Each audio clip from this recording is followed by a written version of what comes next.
I certainly wouldn't start out with Trump as the kind of ideal here. I think if we zoom out a bit, what we're seeing globally is a rise in what's called ethno-nationalism, the idea that the only way you can be a citizen of a country is to be born in that country, or ideally, people would say, your ancestors be born in that country.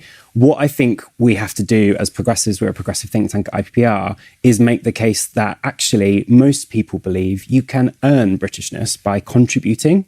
And the thing that we can learn from America is that they celebrate people wanting to become American. They make a big deal out of that process, and they make contribution to America as a great nation a big part of that. Now, Trump is not talking much about that, but that is the history of American immigration and citizenship, and we can learn from that here. My understanding is that the evidence is clear that migrants that come into this country contribute more in terms of what they put in economically than they take out.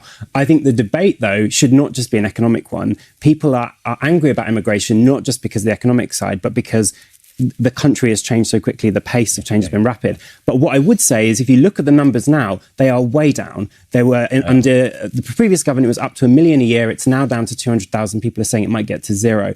And it hasn't miraculously fixed all our problems, just like Brexit didn't miraculously fix all our problems. So I would say we need to have a really sensible, level-headed debate about this, because there is a role for migration. Migrants can contribute, but it needs to be done in a way that's sensible and has public support. And I think that's the principles the government have talked about. As I say, there are some concerns about the actual detail of the policy, about whether that will support the aspirations.